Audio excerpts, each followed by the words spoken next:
بسم الله الرحمن الرحیم. ټولو اوریدونکو ته او کتونکو ته د زړه نه سلام پېښ کوم. السلام علیکم ورحمت الله وبرکاتو.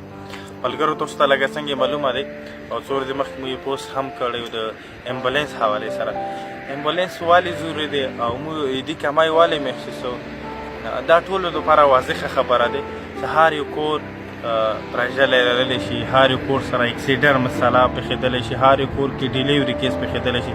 زموږ علاقې کې کله هم چې داسې مریضان پېښ شي بیا ډارۍ پېښور ته ریفر کې، په ډارۍ کوهاټ ته یوټل ته.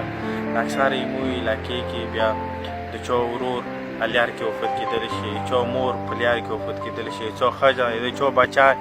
اکثر داسې کیسونه کېږي چې زموږ په لیار کې وفات شي. یو که په لیار کې وفات هم نه شي، د امبولانس د نه وجې نه چې کله هم هغه پېښور ته ورسېږي، د هغه مریض حالات دومره هغه ته خراب شوي د هسپتال ته ورسېږي هغه د مرګ تختو ته نزدیک شوي. نو ټولو ملګرو ته یو ګزار بیا اپیل کوو، سبا شپې 9 بجې یعنې د جمعې شپې 9 بجې موږ دې حوالې سره لایو پروګرام کوو. هغه کې موږ تاسو ملګرو رای غواړو، تاسو یا ملګرو مشورې ته انتظار او تاسو ملګرو تعاون ته هم انتظار. موږ غواړو چې موږ سره دومره پیسې وشي چې موږ یو یا 2 ګوړي وخورو، چې هغه سره موږ غریبانو دپاره هم سهولت ورکولی شو، مریضانو دپاره او علاقې دپاره هم. نو په دې شي کې تاسو موږ سره پوره حصه وخورو. سبا موږ سره لایو پروګرام باندې هم راشو او دې نه علاوه څومره هم ملګري چې هغه څومره هم تعاون کولی شي په دې سلسلې کې موږ سره تعاون هم وکړو. ډېره مننه. بریالي